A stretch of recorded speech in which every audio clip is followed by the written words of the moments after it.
Plankton? Oh no! You unplugged the coffee maker, SpongeBob. I am so fired. Loading Krabby Patty formula. Hello everyone, SpongeStur here, and welcome back to QUICKTOONS. Today, I'm reviewing the SpongeBob episode, Single Cell Anniversary. In this episode, SpongeBob helps Plankton find the perfect gift for he and Karen's anniversary. Well, it's a new year, so I guess we should start off on a strong note. Let's review something that's really good. So today, I present to you the sister episode of Chum Bucket Supreme. Now, if you don't remember, or don't know, I reviewed that episode pretty positively, and considered it one of the high points of post-movie SpongeBob. This episode is absolutely no different, and it's also a Plankton episode, funnily enough. The best thing about this episode is the fact that it has such an amazing feel. Plankton and Karen's relationship, even though it starts off rocky in the beginning, is really pleasant to see. By the end of the episode, their relationship blossoms, and it really shows a wholesome side of SpongeBob that you don't really get to see often,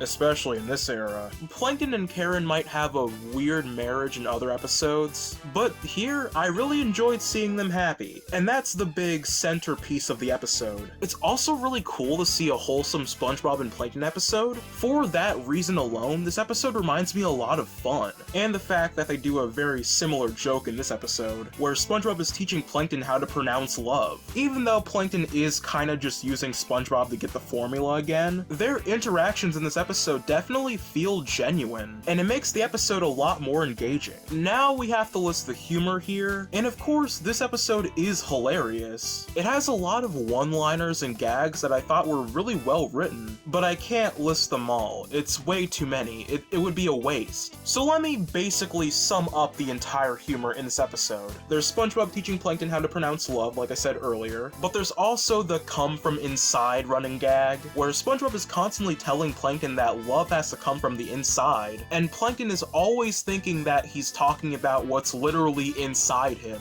A similar gag is also Plankton describing Karen's computer features. When asked about all the things he likes about Karen, he immediately goes to describing how she was literally built, but doesn't know a lot of her hobbies. Feels like there's a dirty joke to be said somewhere. And there's also two gags at the end that I want to point out. SpongeBob, after successfully destroying Karen, proudly yelling, "Your wife exploded," and EMILP, which, fun fact, kinda scared me as a kid. It caught me off guard every time this episode aired, but it is a really funny gag to end the episode on. The reason why I'm not going joke after joke here in the listing is because it ruins the fun. On your own time, this episode is a treat to watch. I don't want to spoil every single joke for you. I would ruin all of these amazing punchlines. You know the comedy is great when, in the middle of zoning out, I can still quote the dialogue. My brain still feels the need to follow along with the episode, even when I'm not paying attention. That's how good this is. And it feels very magical.